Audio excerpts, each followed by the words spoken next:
Ayer hablé sobre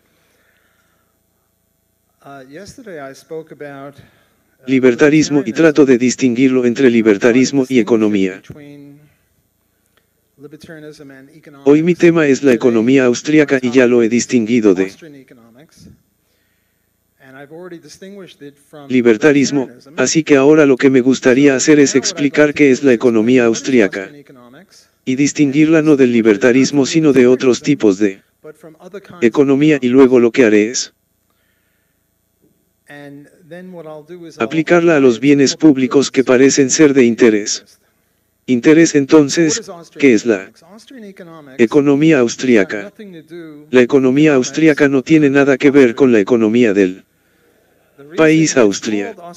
La razón por la que se llama economía austríaca es que las personas que la iniciaron fueron Menger, Bamba, Bergman y Isis Hayek, todos los que vivieron en Austria.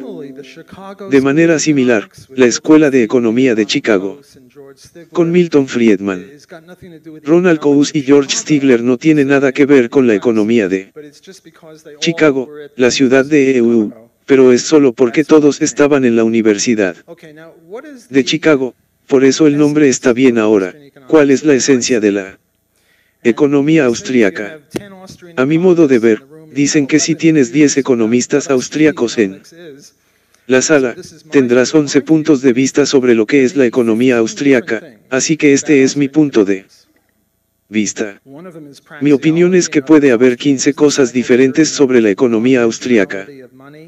Una de ellas es la proxiología, y otro es la teoría austríaca del ciclo económico, y el otro es la no neutralidad del dinero, orden espontáneo, emprendimiento ordinal versus cardinal, transitividad, antimonopolio, utilidad y bienestar, economía, proceso de mercado, socialismo, el capital es heterogéneo, no homogéneo, estructura, producción, indiferencia. Estoy leyendo la lista ahora, lo intentaré para explicar cada uno. El primero es la proxiología para mí. Esto es lo más importante. Esta es la esencia del ISM austríaco. Todo lo demás se deriva de esto. ¿Y qué significa la proxiología? La proxiología dice que la economía no está en la ciencia empírica. Tienes una hipótesis: agua corre cuesta abajo, crea agua como 2 partes de hidrógeno en una parte de oxígeno. Tienes una hipótesis, luego la pruebas, y los positivistas lógicos eran una teoría. En filosofía, decían que toda la ciencia debería ser así, que haces una hipótesis y la pruebas, y si no fallas, entonces lo aceptas provisionalmente. No lo aceptamos como ley necesaria, pero solo como ley provisional. Incluso la gravedad, mañana podría demostrarse que la gravedad es incorrecta. Tenemos que estar abiertos. Eso es lo que es la ciencia. Así es como las ciencias empíricas. Austria es muy diferente a nosotros. No creo, al menos desde mi punto de vista, no creemos que se base en hipótesis, sino más bien en una ley predictiva, una ley que negarla es una autocontradicción. La proxiología dice que la economía no es realmente una rama de la ciencia física. Más bien es una rama de la lógica, como la lógica simbólica o la geometría, o cosas así. Déjame darte algunos ejemplos. Si te cambio mi corbata por tu bolígrafo, este es tu bolígrafo, esta es mi corbata. ¿Por qué lo hago? Porque me gusta algo de este bolígrafo. Puede que ahora sea más que la corbata. No me gusta este bolígrafo, pero creo que si hago el intercambio serás mi mejor amigo para siempre. ¿Quién sabe la razón? Todo lo que sé es que estoy dispuesto a hacer el intercambio, así que beneficio yo, obtengo una ganancia a la diferencia entre cómo evalúo el bolígrafo y el tiempo. Tú, en cambio, me estás dando el bolígrafo y yo te voy a dar la corbata. Debe haber algo en esta corbata que prefieres más que la bolígrafo, y obtienes una ganancia de la diferencia entre el valor que le das a estas cosas, y yo obtengo una ganancia entre el valor que le doy a estas cosas, y esa es una ley. No puedes probar esto si intentas probar esto, y la prueba muestra que esto está mal. La prueba está mal, esto es correcto. Esta es una ley económica que cuando se lleva a cabo el comercio voluntario, cada persona lo valora de manera opuesta a los dos artículos y cada uno obtiene una ganancia. Eso es todo. Si entiendes inglés o portugués, entiendes que esto es innegable. Déjame darte algunos otros ejemplos. Hay una tendencia a que las ganancias se igualen en todas las industrias asumiendo el mismo riesgo, lo que significa que si las ganancias en los automóviles son altas y las ganancias y las computadoras son bajas, el dinero fluirá hacia mayores ganancias. Hay una tendencia para que el precio de la misma cosa sea el mismo precio. En todas partes esos marxistas objetan lo que estoy diciendo. Una tendencia no puede ser falsificada porque si el precio de un bolígrafo es alto aquí y bajo allá, eso no está falsificado porque estamos solo digo que hay una tendencia a que sean iguales asumiendo costos de transporte y otras cosas así. Entonces estas son leyes. Ahora, hay algunas personas que dicen, oh, estás siendo demasiado omnisciente, no estás pensando que tal vez se dieron cuenta de que tenía razón. Todos nos quedamos dormidos, estamos todos engañados. Los austríacos no somos omniscientes, decimos que podemos estar equivocados, cualquiera puede estar equivocado en cualquier cosa, incluso en estas leyes. Lo único que decimos es que estas leyes son equivalentes al teorema de Pitágoras en el triángulo. Un triángulo rectángulo, el cuadrado de los lados es igual al cuadrado de la hipotenusa, o que un triángulo tiene 180 grados o cosas así. Podemos estar equivocados en eso. También tenemos que ser modestos en nuestras propuestas, pero lo que decía es que la economía es una rama de la lógica, no lo es una ciencia empírica y por esta razón la gente nos llama una religión o un culto. Milton Friedman dijo que cuando dos economistas austríacos no están de acuerdo solo pueden pelear físicamente. ¿Te imaginas a dos viejos economistas gordos peleando un minuto tontamente?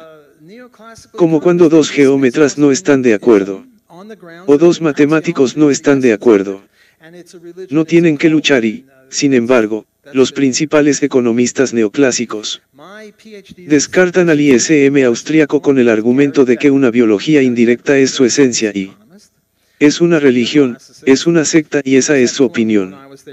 Mi doctorado es asesor de tesis. En Columbia estaba Gary Becker. Gary Becker es un economista muy famoso, es un neoclásico, estaba en Columbia cuando yo estuve allí y luego se fue a Chicago, donde obtuvo su doctorado y ahora es uno de los líderes de la escuela de Chicago, y yo mi disertación sobre control de alquileres con él, y la mayoría de las veces tuve un modelo de ecuación de regresión económica y la mayoría de las veces obtuve resultados significativos. Los valores T fueron significativos al nivel del 5% como un buen econometrista estadístico, y los signos eran correctos, es decir, más control de alquiler. La peor vivienda fue, pero de vez en cuando realicé muchas regresiones y de vez en cuando obtuve el signo equivocado y de vez en cuando, incluso peor, fue estadísticamente significativo. Y Gary Becker dijo, oh, tiene este genial Walter Bloquear, va a demostrar que todo lo que sabemos sobre él control de alquileres está mal. No dijo eso, dijo Bloquear, idiota, salías lo de nuevo hasta que lo hagas bien. Entonces, ¿qué fue esta cosa? ¿Cuál fue mi estupidez?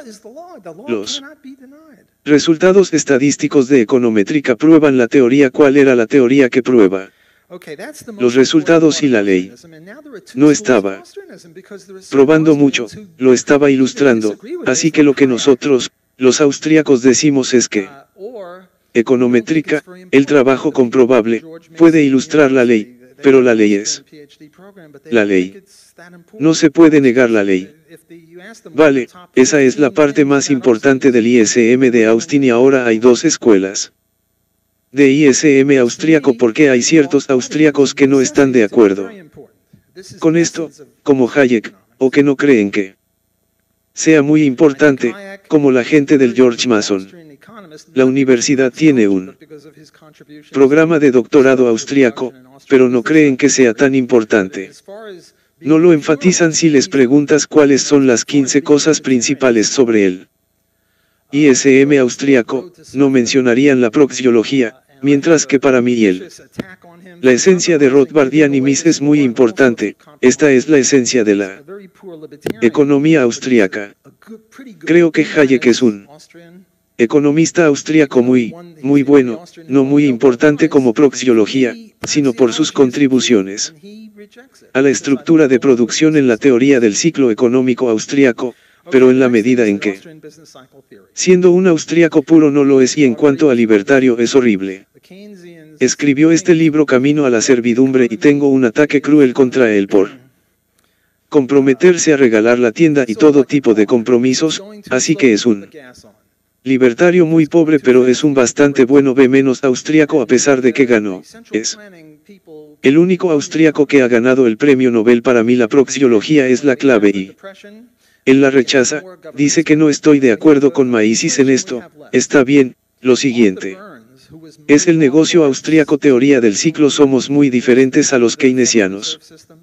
Los keynesianos piensan que la economía es como un automóvil si va a desacelerarse, se pone el acelerador, si se va a acelerar, se frena y la gente de planificación centralizada puede manejamos la economía. Y cuando tenemos una depresión tenemos más gasto gubernamental y cuando tenemos inflación tenemos menos. Autor Burns, que fue profesor de Murray Rothbard en Columbia, era el jefe del sistema de la Reserva Federal y una vez le preguntaron, ¿qué pasa si tuvieras ambas cosas? ¿Qué pasa si tienes inflación y depresión? Y dije bueno, entonces tendremos que renunciar, que es lo único honesto que podría decir, porque si tienes esta inflación, es decir, inflación y depresión al mismo tiempo, ¿qué puede hacer el bastón de Zinn? Lo hacen si aumentan para ayudar al desempleo, entonces dañan la inflación si presionan hacia abajo.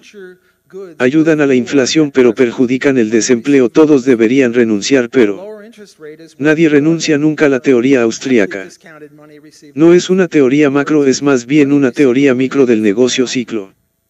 No dice que la razón por la que tenemos desempleo es porque tenemos menos demanda agregada o no hay suficiente demanda agregada, dice que es una teoría de mala asignación. Lo que dice es que cuando hay una reducción artificial de la tasa de interés, que esto fomenta toda inversión, porque hace que los bienes futuros valgan más en el presente.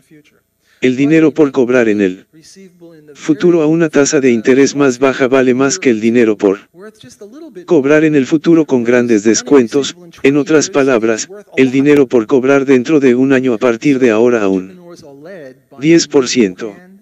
La tasa de interés por ciento vale aproximadamente 90 centavos ahora, porque si pones 90 centavos en el banco ahora al 10% puedes obtener alrededor de $1. Entonces, la esencia de la teoría del ciclo económico austríaco es que cuando oficialmente bajan la tasa de interés, lo que hacen es hacer que toda inversión valga más porque la inversión es dinero por cobrar en el futuro, pero hacen que el dinero por cobrar en un futuro muy corto, 1 o 2 años, sea solo un poco más de dinero.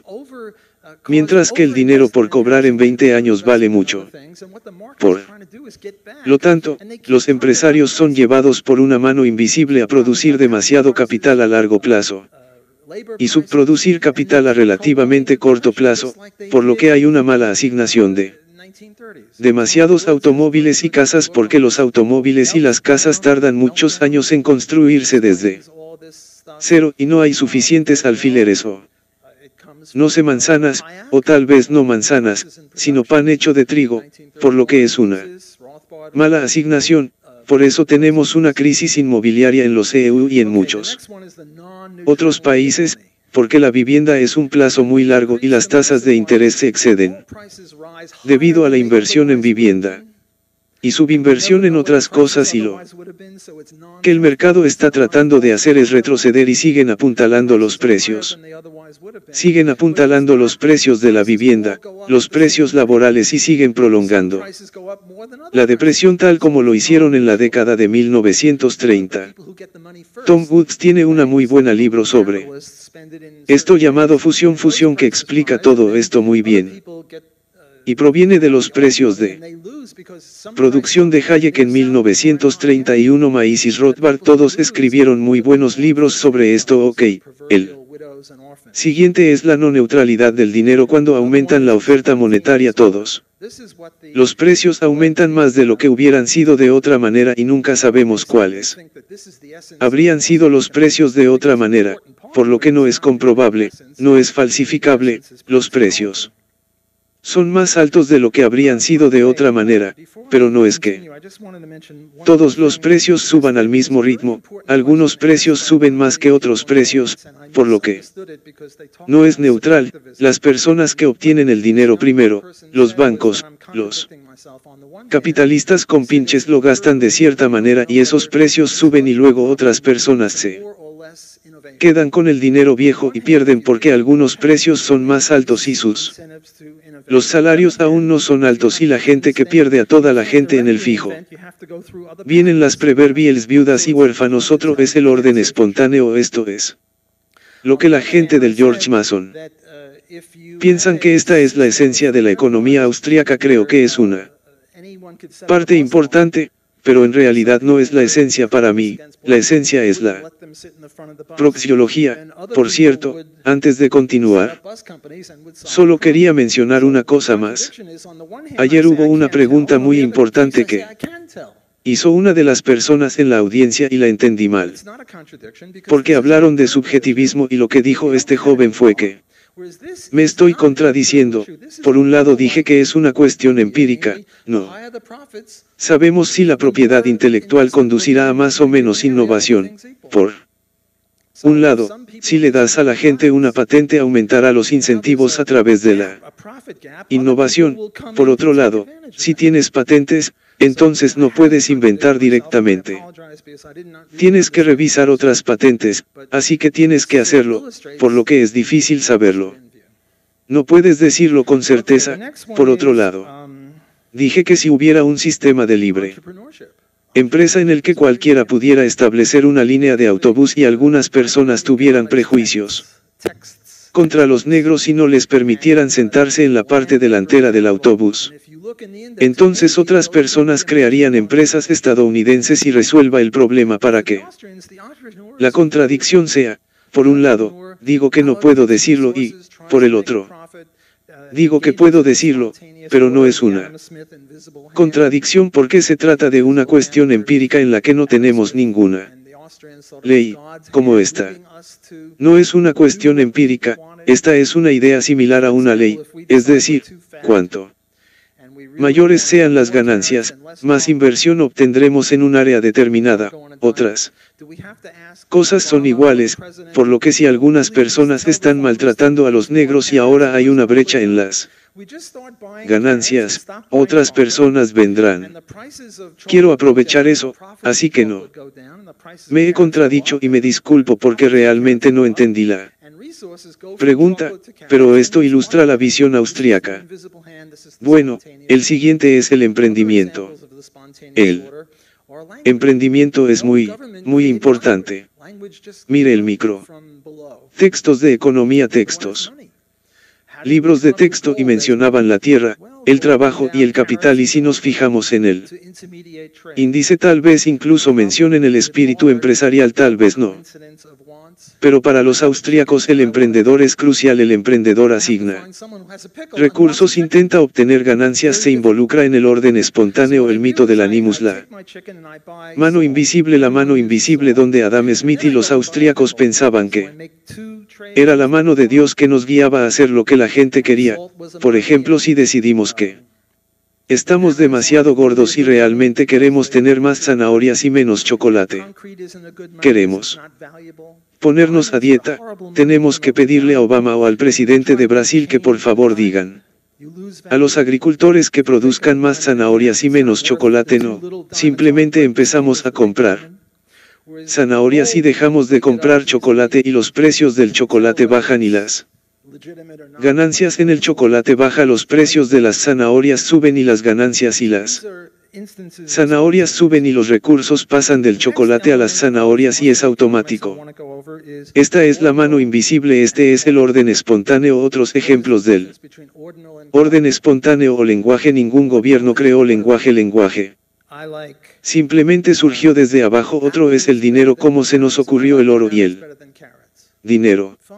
Bueno, el oro venció a las zanahorias y al chocolate para intermediar el comercio. El problema con el trueque es la doble coincidencia de deseos. Tengo un pollo y quiero un pepinillo, tengo que encontrarlo. Alguien que tiene un pepinillo y quiere un pollo es muy difícil, así que lo que hago es tomar mi pollo y comprar sal, y todos usan sal y luego voy y compro un pepinillo, así que hago dos intercambios en lugar de uno, y la sal era el dinero y los plátanos no son realmente un buen dinero porque se deterioran y el concreto no es un buen dinero porque no tiene valor, y los diamantes son un dinero horrible a pesar de que son valiosos, pero cuando intentas hacer cambio en un diamante, pierdes valor. Si se rompe un diamante partido por la mitad no vale, los dos diamantes pequeños no valen lo mismo que el diamante grande, mientras que el oro se puede dividir fácilmente. Se puede saber si es legítimo o no mucho más fácilmente, es valioso, así que estos son casos de orden espontáneo. El siguiente elemento de la economía austríaca que quiero repasar es ordinal y cardinal. ¿Cuál es la diferencia entre ordinal y cardinal? Ordinal es ordenar. Me gustan más las manzanas que los plátanos y me gustan más los plátanos que las zanahorias. Bien, no hay problema con eso, pero cardinal significa contar utilidad y el sol.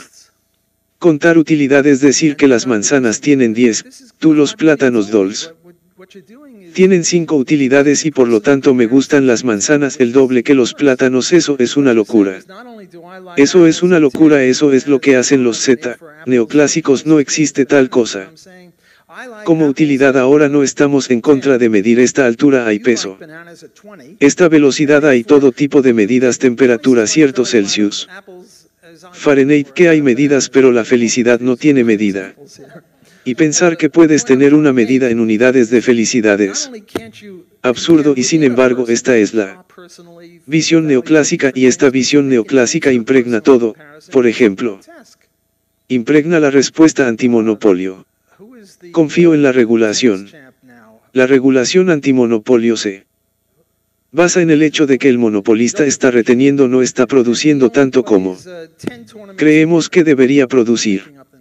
Creemos que el monopolio, los planificadores centrales, el antimonopolio, la gente decimos que IBM debería producir 100 unidades y ellos solo están produciendo 80 unidades para aumentar los precios, y de alguna manera sabemos que deberían producir 100 unidades, y lo que estamos diciendo la gente antimonopolio es que nosotros, la gente, valoramos más las 20 unidades adicionales que los costos y no lo están produciendo, pero esto es una utilidad cardinal. Pero lo que estás haciendo es hacer comparaciones interpersonales de utilidad, lo cual es aún peor.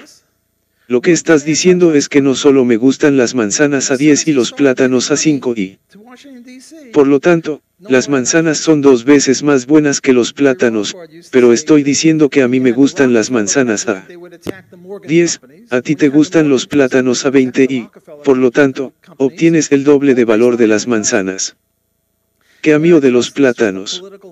Me estoy confundiendo con mis ejemplos aquí, pero el punto que estoy tratando de señalar es que no solo no se puede comparar dentro de una persona intrapersonalmente el valor de diferentes cosas, sino que hacer una comparación interpersonal es grotesco.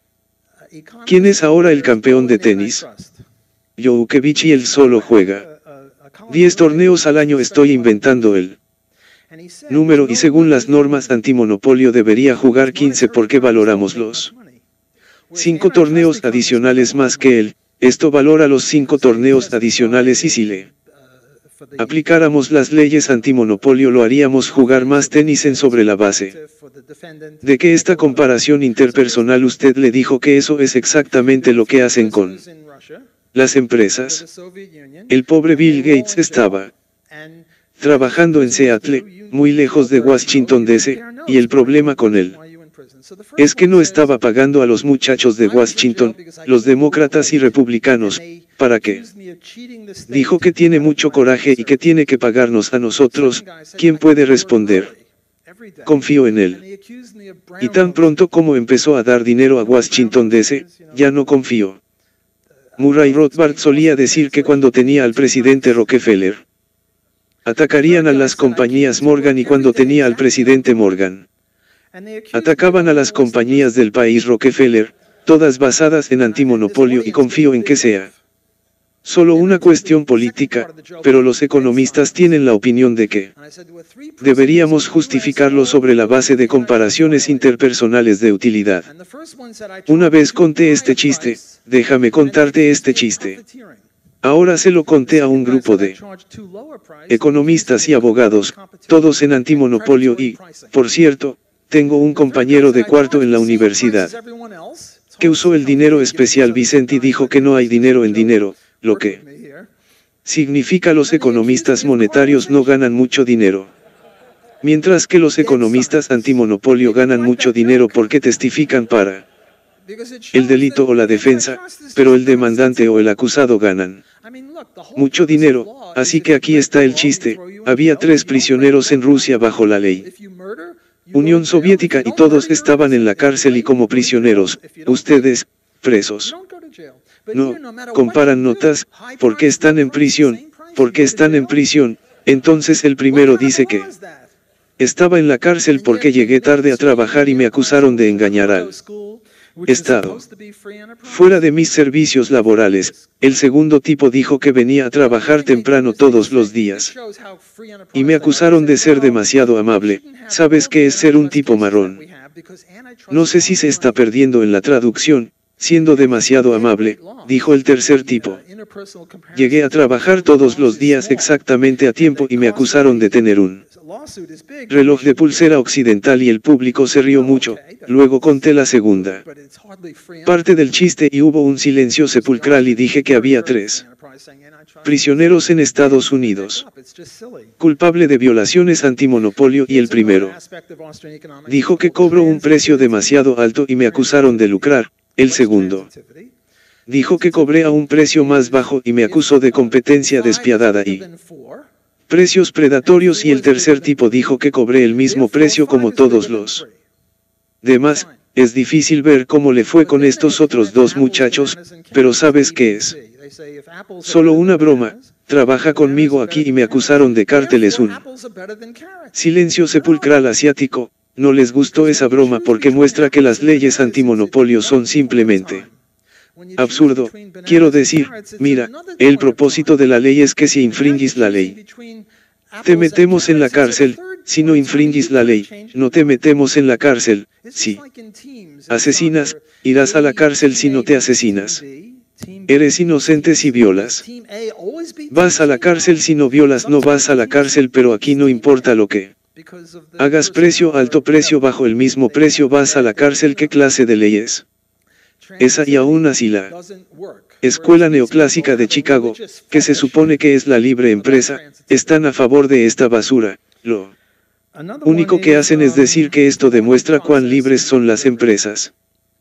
Dicen que bueno, no deberíamos tener todos los casos antimonopolio que tenemos porque las leyes antimonopolio cuestan dinero y si la pérdida de eficiencia, las comparaciones interpersonales de las leyes de servicios públicos son pequeñas y el costo de la demanda es grande, entonces no deberíamos hacerlo bien. Está bien, pero no es libre empresa, mientras que los austríacos son muy libres y probablemente dicen que el antimonopolio es muerto del cuello para arriba. Es simplemente una tontería. Aquí hay otro aspecto de la economía austríaca, se llama transitividad. Transitividad, ¿qué es transitividad?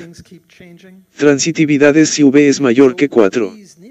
Y 4 es mayor que 3, por lo tanto V es mayor que 3 bien, pero luego lo aplican a las manzanas, los plátanos y zanahorias. A veces dicen que si las manzanas son mejores que los plátanos y los plátanos son mejores que las zanahorias, entonces las manzanas son mejores que las zanahorias. No, porque cuando eliges entre manzanas y plátanos es en un momento dado.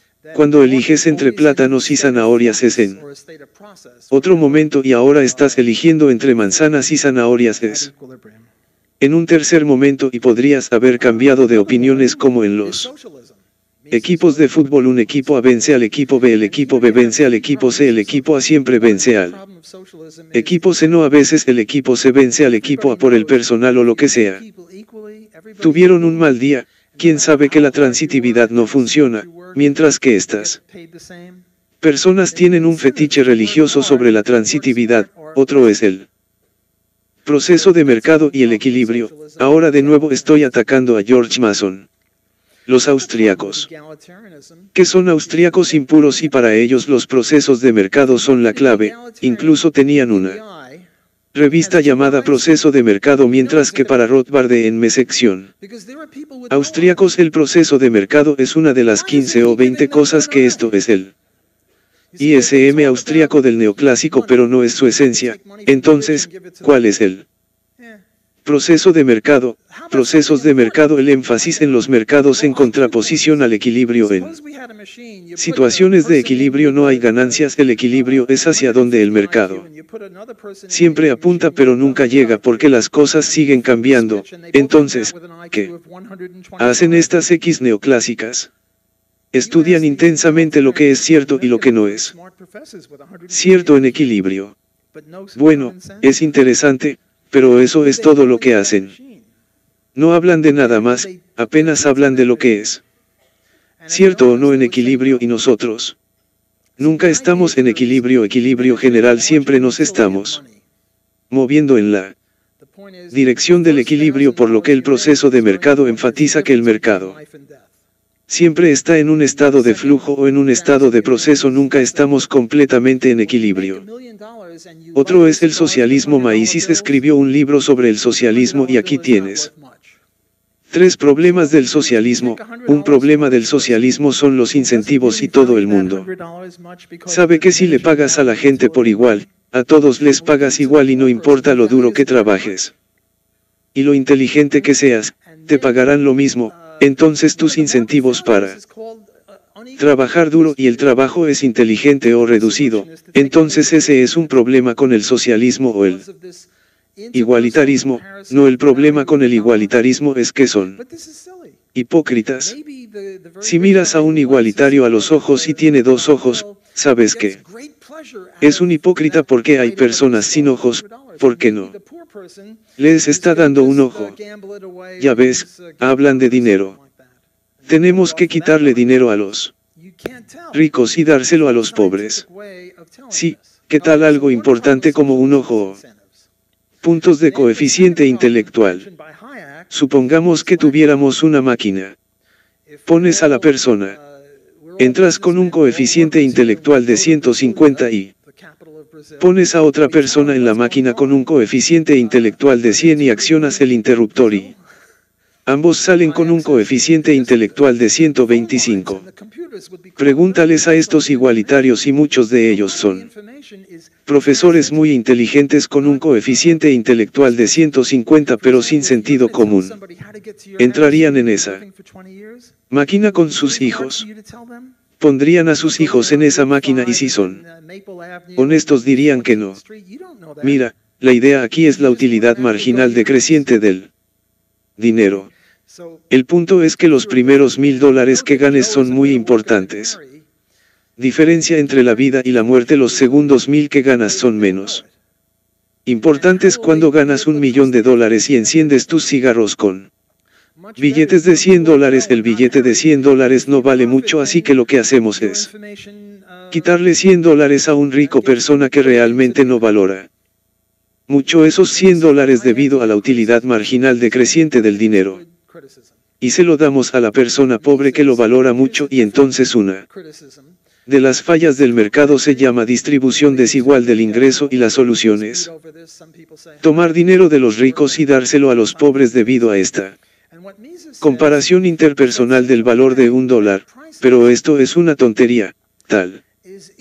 ¿Ves el tipo muy rico que enciende un cigarro con el billete de $100 obtiene un gran placer al encender el cigarro con $100 y tal vez la persona pobre simplemente se los juegue o se emborrache o algo así y estará mejor sin los $100, no se puede decir que no hay una forma científica de saberlo.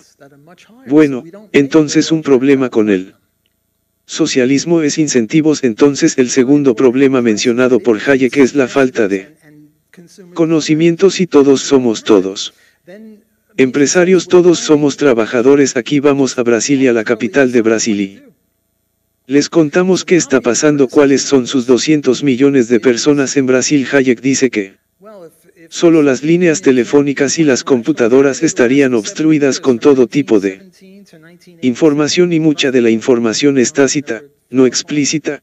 Por ejemplo, si le vas a decir a alguien cómo llegar a tu casa donde has estado viviendo durante 20 años, sería muy difícil para usted decirles que sabe que vaya por la ruta 5.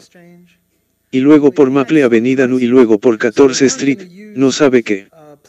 Automáticamente irá a su casa, así que si es un hombre de negocios y lo sabe.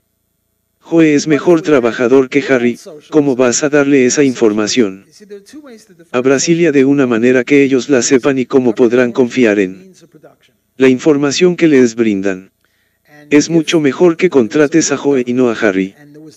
Y si te beneficias, entonces tu información se introduce en la economía, así que esta es la crítica hayekiana al socialismo.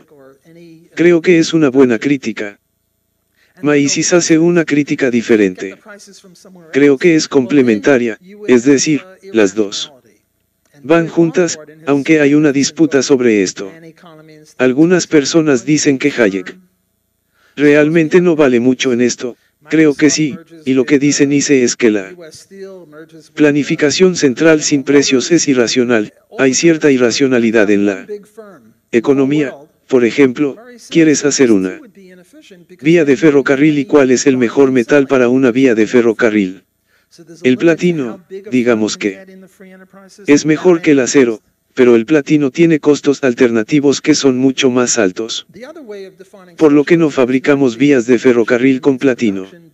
Es muy importante tener precios que indiquen la escasez y los deseos de los consumidores, y si no los tenemos, entonces Mises dice que estamos planeando irracionalmente. Simplemente estamos decidiendo arbitrariamente qué hacer, así que la crítica obvia a esto es: si la Unión Soviética no puede planificar racionalmente, como duró 70 años, desde 1917 hasta 1987 aproximadamente o 1989 cuando cayó. Aparte, y la respuesta es que tenían precios, no precios soviéticos, pero tenían el catálogo de Sears y Roebuck y podían averiguar los precios del tiburón en la bolsa mercantil de Chicago, es decir, tenían algunos precios, por lo que no iban a usar platino para ferrocarriles porque sabían que los precios del platino pesarán más que el precio del acero. Pero si tuviéramos socialismo mundial y ahora socialismo, hay dos formas de definir el socialismo. Una es la propiedad gubernamental de los medios de producción y si hubiera un mundo gobierno y no había mercado de valores y no se podía poseer un bolígrafo y una corbata y una bicicleta, pero no se podía poseer acero o plástico ni ningún medio de producción y no hay precios y no se podía si no obtuvieras los precios de otra parte, entonces tendrías irracionalidad. Y Murray Rothbard en su magnífico libro El hombre sobre economía y Estado habla de una gran empresa. Supongamos que tenemos fusiones. Microsoft se fusiona con Alstom, se fusiona con General Motors, surgen todas las empresas, se fusionan y ahora tienes una gran empresa en todo el mundo y Murray dice que esto también sería ineficiente. Porque entonces no habría ninguna compra y venta, solo tienes una empresa, por lo que hay un límite al tamaño que puede alcanzar una empresa en el sistema de libre empresa. Sin antimonopolio, la otra forma de definir el socialismo no es la propiedad gubernamental de los medios de producción, sino de cada uno según su capacidad, a cada uno según su necesidad. Es otra forma de definir el socialismo y, en mi opinión, podemos tener algo llamado socialismo voluntario. Por ejemplo, podría tener un kibutz o kande, un condominio, una cooperativa o una familia. La niña de la familia no come alimentos de acuerdo con su capacidad para obtener ingresos. Come alimentos de acuerdo con sus necesidades. Entonces, existe tal cosa como socialismo voluntario, una de las cosas que uso en mis debates con los socialistas. Como digo bien, ¿es usted un socialista o un socialista voluntario? ¿Quiere imponer su punto de vista a todos o simplemente quiere usarlo para usted? Y tus amigos están de acuerdo, así que creo que es muy importante hacer una distinción entre el socialismo coercitivo, en el que se imponen cosas a personas inocentes en contra de su voluntad, y el socialismo voluntario que la familia utiliza, ya sea el club o lo que sea, de forma voluntaria. Alguien preguntó durante el descanso: bueno, ¿qué pienso de la acción afirmativa que le da a la gente un respiro? Los negros, los pobres, lo que sea, y mi opinión al respecto ahora, como libertario, no. Como economista austríaco, tenemos que hacer esa distinción, si es voluntario. Está bien si quieres contratar a una persona negra a pesar de que no puede hacer el trabajo. Y sufrirás una pequeña pérdida, Dios te bendiga, hazlo pero no obligues a otras personas a hacerlo. Está bien, el siguiente es la estructura de producción. Soy algo así. Ignorando esta falla del mercado y los bienes públicos porque le di mis notas a alguien y no me las devolvieron. Porque no estaba preparado para hablar ahora, se supone que hablaré esta tarde.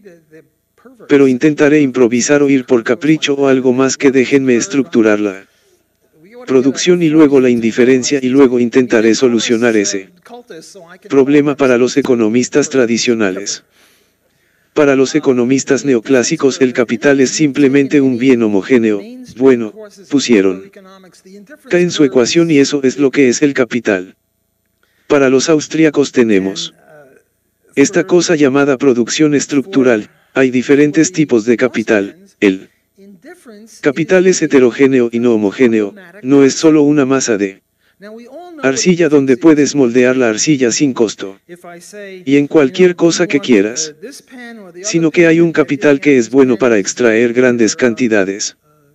Cosas que rompen la tierra entonces no sirven para otras cosas. Hay un bisturí para un cirujano y luego está un garrote y las dos cosas muy diferentes, y una vez que el metal se vierte en un bisturí para un médico o un cirujano o en un pico y pala, no puedes convertirlos, y si tienes demasiados bisturís y luego no suficientes picos y palas o al revés, eso no sirve. Y aquí tienes el triángulo. El famoso triángulo de... no recuerdo quién lo empezó. Tengo un artículo sobre eso, donde lo rastreamos hace unos 100 años. Pero el primero que leí fue Hayek y los precios y la producción, y Rothbard consiguió esto y Roger Geresen ha hecho un gran trabajo con un triángulo donde las primeras etapas de producción, minería, fabricación son diferentes que las etapas posteriores, y la venta al por mayor es diferente a la venta al por menor. Y hay que mirar la estructura de producción, no solo el capital como un bien homogéneo, y eso es parte de la teoría austríaca del ciclo económico para mostrar que las tasas de interés pervierten el triángulo y luego lo tuercen fuera de forma, y lo que es la parte de depresión del ciclo económico es un intento del mercado de recuperar el triángulo a He recuperado mis notas. Te bendigo, gracias.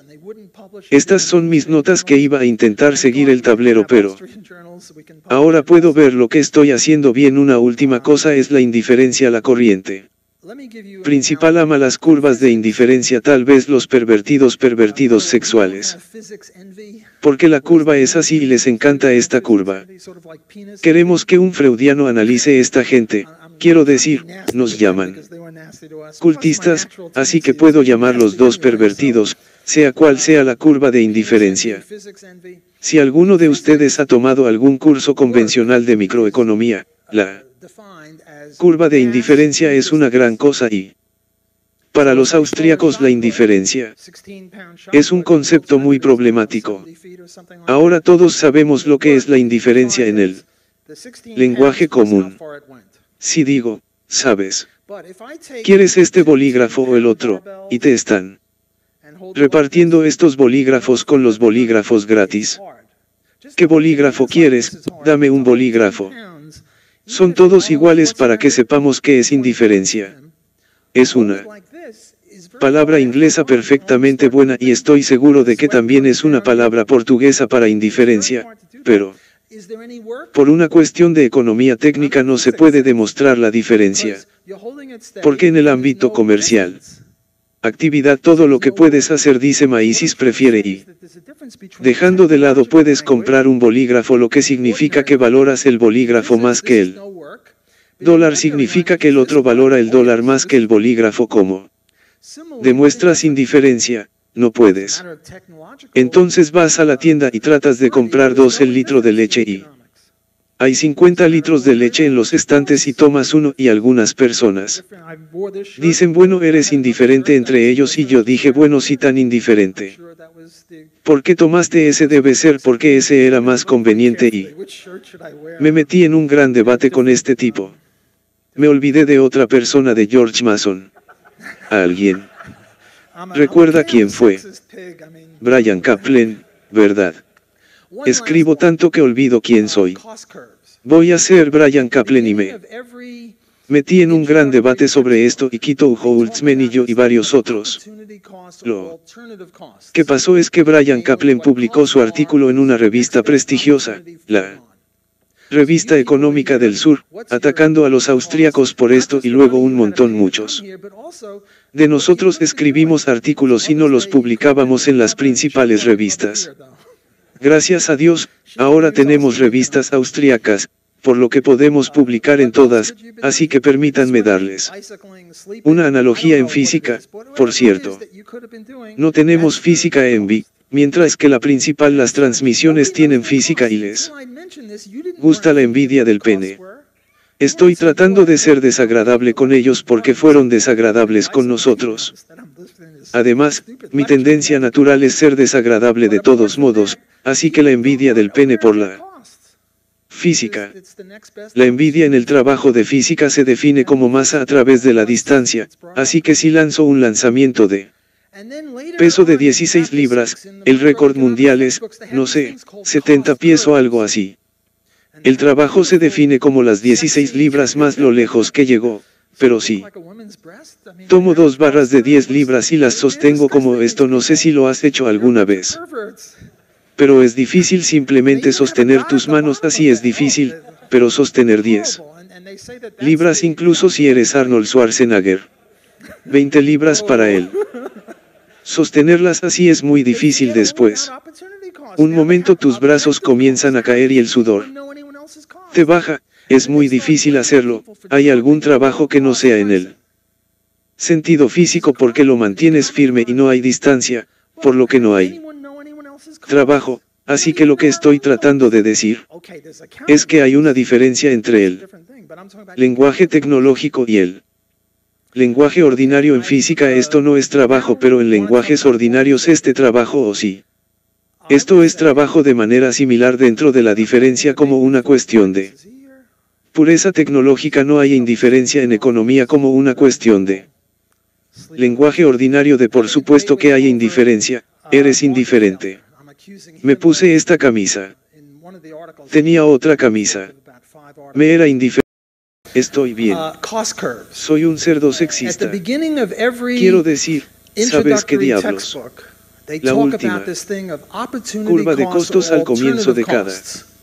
libro de Namely, what texto costs introductorio are is habla your de next esto de best los costos de opportunity oportunidad foregone. o So you people are costos here, alternativos, what's your es decir, cost? Not just the ¿cuáles money you son had los to pay to costos? come Es su here, but próxima also mejor what oportunidad you could para have been irse. doing. It's Mother's Así Day, que you could have ustedes been with your están aquí. mother. ¿Cuál You es should su have brought your costo? No mother here, solo el though. dinero que tuvieron que pagar para She could use Austrian venir aquí, economics. sino también lo que podrían haber estado haciendo What es else el could Día you de have la done? You Madre. could have been Podrían swimming, haber bicycling, sleeping. I estado don't know con su what it madre. is, but whatever Debieron it is that haberlo you could hecho. have been doing, that's your Trajiste a tu madre cost. aquí, aunque a ella le vendrían And bien as las such, nobody knows their cost. economía Until I austríaca. mentioned ¿Qué this, otra you cosa weren't thinking of what the costs were. podrías ser? You weren't saying, boy, I No could have, podrías well, maybe haber the nadado, lecture is andar en boring. You're saying, bicicleta, boy, I could have durmiendo, been no sé. bicycling, you know, instead I'm ¿Qué es listening lo to que this sea que stupid pudiste haber lecture estado about haciendo? economics. Ese es tu costo. Y But como apart from that, people tal nadie lo aren't sabe. aware of Costos. their Hasta que costs. mencioné esto no Because estabas it's the next best opportunity pensando en cuáles foregone. eran los costos. No And who estabas thinks diciendo, about that chico, unless it's podría brought haberlo up? hecho. And then later on Tal in vez la chapter 6 in conferencia the te aburre. microeconomics Dices, textbooks, chico, they have these things called podría haber cost estado en curves. bicicleta. And they have beautiful, Das cuenta de que estoy sexy, escuchando esta estúpida conferencia sobre sort of look like a economía, woman's pero breast. aparte I mean, the de average cost curve looks, eso, they're la gente no es disgusting, these consciente de people. sus costos They're a porque bunch es la of siguiente perverts. mejor oportunidad And they para even have a irse. dot ¿Quién at the piensa en bottom of eso a that? menos Oh, que se they're mencione? horrible. And Y they luego, say that en that's el capítulo the 6 de optimal los point. libros de texto de microeconomía, tienen Whoa. estas cosas. Se They llaman forget all curvas de about costo y opportunity tienen un costs. Now aspecto they have hermoso y sexy, objective costs. como How los does anyone know anyone else's senos de costs? una mujer. And then they start blaming Me refiero people a que la for curva charging de below costo cost promedio se ve. pricing. Son This repugnantes. is a crime, an economic Esta crime. gente, hay un Well, how do montón de anyone know pervertidos anyone e else's incluso costs? tienen un We punto don't en la even know parte our own inferior. costs. Okay, there's Oh, accounting son costs. horribles. That's a different Y thing, dicen but I'm que talking ese about es el economic punto costs. óptimo. Se Okay, olvidan por completo de los costos de oportunidad. Ahora tienen costos objetivos. ¿Cómo I would puede say, alguien saber los here I'm costos de having a los debate demás with Philip y luego Backus. comienzan a culpar a la gente por cobrar he's probably sleeping it off. precios These por debajo del Germans costo? are all Esto sleeping es un off. delito, un Having a delito debate with him económico. over, Bueno, market ¿cómo failure. se I'm puede? accusing him of, Alguien in one of the sabe articles, los we have a costos de back los and forth demás, of about ni 5 siquiera articles. conocemos I think nuestros he's a propios wonderful young costos. man, one of the Bueno, most brilliant estos economists, and he might even be right in costos this debate contables that I'm son having otra with him. I'm cosa, not sure. pero lo siento It's an por los ongoing costos debate. económicos. Bueno, I would ahora, say that perhaps the quería second hablar most sobre important fallas thing del after mercado. praxeology to define Yo diría Austrian que aquí estoy economics teniendo is no un market debate failure. con Philip Backus. Every Está aquí other, ahora. I mean, for the Marxists, the whole market Probablemente is a esté failure. durmiendo. It's just Todos per los se a alemanes failure. están durmiendo teniendo For the un debate con él sobre las the fallas del mercado y lo neoclassicists, estoy which are the mainstream acusando. economists, there's market failure En uno all de los over. artículos There's tenemos una ida y monopoly, vuelta de unos 5 externalities, public goods, artículos. unequal income, Creo que es un asymmetric joven maravilloso, information, uno de there los are economistas thousands. más And the way you brillantes. make your reputation in the E incluso mainstream, podría you tener come up with a razón en new este market debate failure. que estoy manteniendo con él. What's a market failure? No A estoy market failure says that if you seguro have de que free sea un enterprise, debate en the curso. government can improve things. Yo diría que quizás la segunda Roughly, that's cosa what a más market failure importante is. que And the Austrians say, tengo en no, mente. there's no such thing. la biología proxy para definir la economía austríaca I've no already hay discussed monopoly. fallas en el mercado. Todos los demás, quiero decir, para los So marxistas, I won't todo el discuss mercado monopoly, es I'll un discuss fracaso. externalities. Es per se un fracaso. Para los neoclásicos, conocen a los clasicistas, que son los economistas convencionales. Hay marcas de fracaso por todas partes. Hay externalidades de monopolio públicas. Bienes, ingresos desiguales, información asimétrica. Miles y la forma en que te haces reputación en la corriente principal se te ocurre. Una nueva falla del mercado. ¿Qué es una falla del mercado? Una falla del mercado dice que si tienes libre empresa el gobierno puede mejorar las cosas en términos generales. Eso es lo que es una falla del mercado y los austríacos dicen que no existe tal cosa. Bueno, ya he discutido los monopolios. Tengo 5 minutos más. Así que no discutiré los monopolios. Hablaré de las externalidades. No discutiré las externalidades negativas porque voy a discutir esto mañana en mi conferencia en la Universidad del Sur de Paulo, donde afirmo que la mejor manera de mantener el medio ambiente es mediante la propiedad privada. Y la propiedad privada A los marxistas les encantará eso, así que, baja en caso de que me ataquen y puedas defenderme allí, es a la una. Mañana en la universidad y entonces, ¿qué? Es una externalidad. Una externalidad es algo que alguien hace. Y no puede obtener el beneficio completo o no paga el costo total. Por ejemplo, la educación es una externalidad positiva. ¿Qué significa esto? Significa que cada uno de nosotros buscaremos tanta educación como sea beneficiosa para nosotros. ¿Por qué queremos ir a la universidad para conseguir un mejor trabajo? Para conocer a un mejor esposo o esposa para él. Aprendizaje puro, aunque en la mayoría de las universidades ellos sí eres marxista. No vas a aprender nada de todos modos, pero supongamos que aprenderás algo. Nada, es decir, vas allí para tu propio beneficio, pero cuando recibes educación, de acuerdo con estas personas, no solo te beneficias internamente sino que también tienes beneficios externos que se filtran o fluyen hacia otras personas porque serás más inteligente y podrás votar mejor. Será menos probable que seas un criminal. Cosas así, por lo que hay beneficios sociales que no obtienes. Tener en cuenta y luego hay beneficios privados que sí se toman en cuenta y por lo tanto no estás recibiendo tanta educación como sería apropiada porque la educación adicional que podrías tener te haría un mejor votante y menos un criminal. Mejor ciudadano, sea cual sea tu egoísmo, no te importa que seas una persona del mercado privado. Por lo tanto, hay una subestimación de la inversión en educación y el gobierno tiene que subsidiar la educación, no tiene que tener escuelas públicas. Solo podría subsidiar las privadas escuelas y ahora tenemos a Milton Friedman con este estúpido programa de vales, que es otro complot comunista en lo que a mí respecta. Pero la esencia de esto es que el mercado tiene una falla. No hay suficiente producción y las críticas de los austríacos a esto son si tienes comparaciones interpersonales de utilidad. Nadie sabe nada de esto. Es igual de fácil argumentar que la educación es una externalidad negativa porque lo único que te enseñan es marxismo, feminismo y multiculturalismo y, por lo tanto, debemos grabar la educación, así que esto no es así. Una falla del mercado, el último que voy a hacer es bienes públicos. Y estamos, aquí están mis notas, lo que tienen. Iba a intentar poner esto en la pantalla, pero tendrás que visualizarlo. Preguntaron. Primero dos preguntas.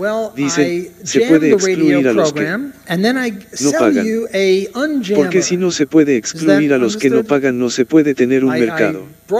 Entonces, por ejemplo, lo que dicen es la Casa Blanca. Ya sabes, un faro en la península. Dos mostraron los barcos, donde las tierras, los pensamientos de los barcos no chocan. Dicen que el faro es un ejemplo. No podemos excluir a un moroso porque los barcos pasan y cómo les van a cobrar a los barcos. Si no podemos excluir a un moroso. Esto es un bien público y un bien público es una falla del mercado y ese es un aspecto del bien público.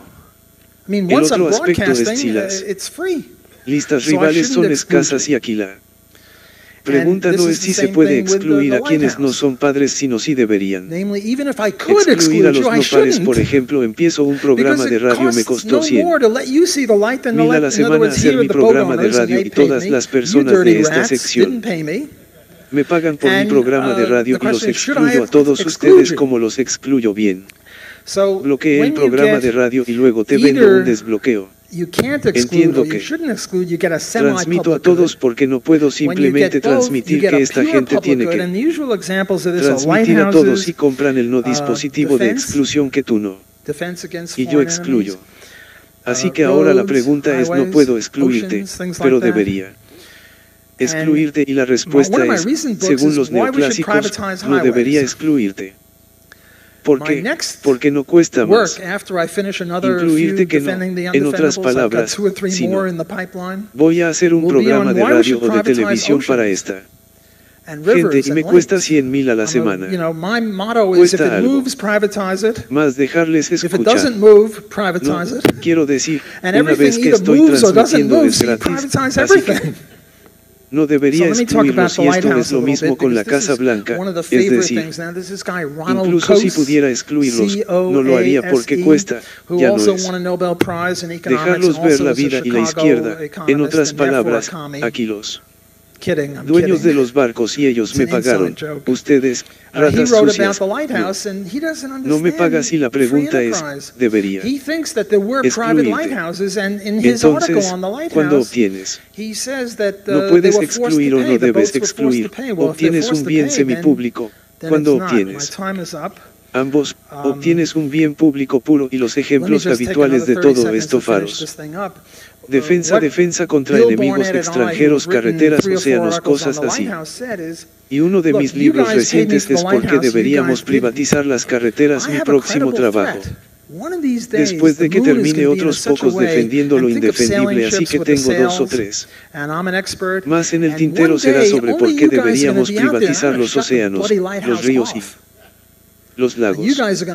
Soy ya sabes, mi lema es si se mueve, privatizarlo, si no se mueve, privatizarlo y todo se mueve o no se mueve, así que privatiza todo, así que déjame hablar sobre el faro un poco porque es una de las cosas favoritas. Luego está este tipo, Ronald Coase, director ejecutivo de ACE, que también ganó un premio Nobel de Economía y también como economista de Chicago y, por lo tanto, un comunista bromeando.